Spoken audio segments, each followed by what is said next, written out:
Olá! A nova lei de licitações e contratos já está aí valendo, e para quem trabalha com gestão pública, isso traz um oceano de novas responsabilidades e, claro, muitas dúvidas. Mas a boa notícia é que a gente não precisa navegar no escuro.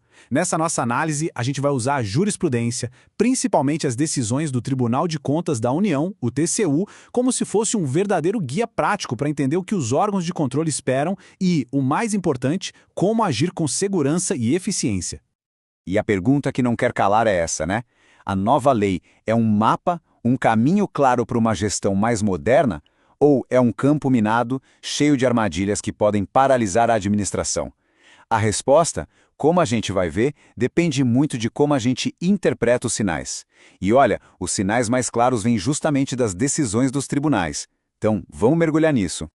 Para começar, é fundamental a gente entender o cenário de hoje. O gestor público está inserido num ambiente de altíssima pressão. Não é só sobre aplicar a lei, mas fazer isso debaixo de um microscópio cada vez maior e com aquela necessidade constante de ter segurança jurídica para cada passo que se dá. E aqui a gente vê os 4 pilares dessa pressão toda. Primeiro, a capacitação tem que ser contínua, a lei é nova, todo dia tem coisa nova. Segundo, o controle e a transparência aumentaram absurdamente. Terceiro, gerenciar riscos virou tarefa diária, não dá mais para ignorar. E por fim, as equipes precisam ter uma capacidade técnica e operacional muito mais afiada para dar conta do recado. E no meio disso tudo tem aquela tensão clássica, né? De um lado a política, que vem com a legitimidade do voto definindo os grandes objetivos. Do outro, a burocracia, com a sua legitimidade técnica, que tem a missão de fazer aquilo acontecer dentro da lei. O gestor público vive exatamente nesse fio da navalha, tentando equilibrar essas duas forças.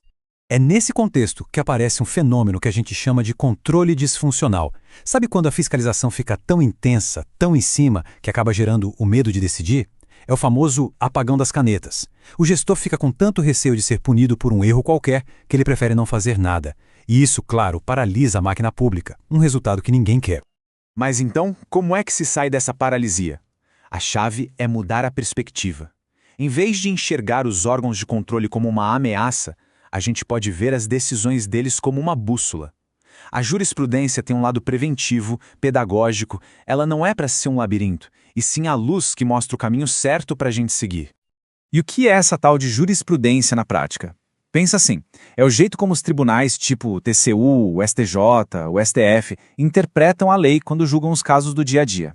E para o gestor, esse entendimento consolidado muitas vezes é até mais importante que o texto puro da lei, porque ele mostra como a regra do jogo funciona na vida real.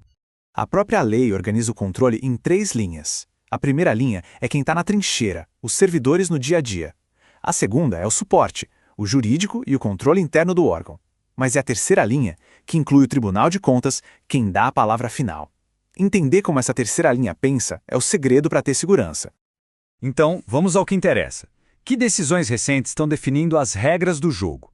Vamos dar uma olhada em alguns entendimentos que, olha, todo gestor precisa saber de cor e salteado. E aqui está o ponto que muda tudo. O STF bateu o martelo. Para um ato ser considerado improbidade administrativa, não basta ter um erro. Tem que ser provada a intenção, a má-fé, o que a gente chama de dolo. Aquela modalidade culposa, quando a pessoa erra por negligência, mas sem querer prejudicar, não é mais improbidade. Isso é uma mudança gigantesca para a segurança do gestor. E essa ideia vai descendo para as outras instâncias, viu? Olha esse exemplo do Tribunal de Justiça de Minas. Um prefeito pagou por um serviço que não foi entregue direito. Um erro grave, sem dúvida, mas o tribunal disse que só o pagamento indevido não prova que ele queria fraudar. Foi um erro administrativo que pode ter outras punições, mas não foi, por si só, um ato de improbidade. Essa diferença é fundamental. E esse quadro aqui deixa tudo preto no branco. De um lado, o erro administrativo, uma falha, uma desatenção, mas sem má fé. Do outro, o ato de improbidade com dolo, a intenção clara de fraudar, a busca por vantagem, saber que aquilo é ilegal. As consequências, claro, são completamente diferentes. Isso traz um alívio enorme para o gestor honesto que, como todo mundo, pode cometer falhas. Certo, mas então, o que os tribunais estão punindo com rigor? Se o erro honesto não é mais o foco, a atenção toda se volta para a fraude, para a sacanagem clara e intencional. Vamos ver um pouco da anatomia do tipo de coisa que os órgãos de controle, com toda a razão, querem pegar pesado. Estes aqui são os sinais vermelhos que acendem o alerta dos tribunais. Coisas como o rodízio licitatório, sabe? Aquelas mesmas empresas que sempre ganham, uma de cada vez, conluio para combinar preço, fracionar a despesa só para fugir de uma licitação mais rigorosa e um ponto muito importante, ignorar de propósito uma orientação que o Tribunal de Contas já deu no passado. Isso tudo grita má-fé. Agora, vamos sair um pouco dessa parte de punição e ver como a nova lei e a jurisprudência se transformam em ações práticas no dia a dia. Como esses conceitos viram cláusulas de verdade no edital que podem de fato promover políticas públicas. Olha que interessante essa conexão. A lei traz um objetivo, como inclusão social. Na prática, isso vira o quê? Uma cláusula no edital exigindo a contratação de mulheres vítimas de violência. A lei fala de sustentabilidade, isso vira uma margem de preferência para produtos reciclados. É a lei saindo do papel e acontecendo de verdade. E aqui a gente vê um exemplo real, de carne e osso. Um edital da Universidade Federal do Paraná, está lá na cláusula 9.23. Reserva de 8% das vagas para mulheres vítimas de violência doméstica. Isso não é teoria, gente. Isso é a administração pública usando seu poder de compra para gerar um impacto social direto, positivo e totalmente amparado pela lei. Então, no final das contas, por que isso tudo importa? Porque entender e aplicar a jurisprudência vai muito além de só se defender de punição. É sobre usar as ferramentas da lei para fazer políticas públicas de um jeito inteligente, eficaz e principalmente com a segurança de que se está no caminho certo. E agora, chegando na nossa reta final, a pergunta é: como a gente transforma todo esse conhecimento numa cultura que funciona de verdade dentro do órgão? Qual é o caminho prático para a conformidade? E mais do que isso, para a excelência na gestão?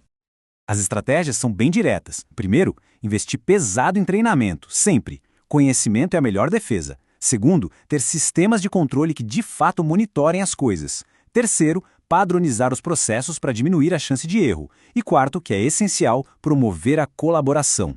Licitação não é problema de um setor só, é da casa inteira.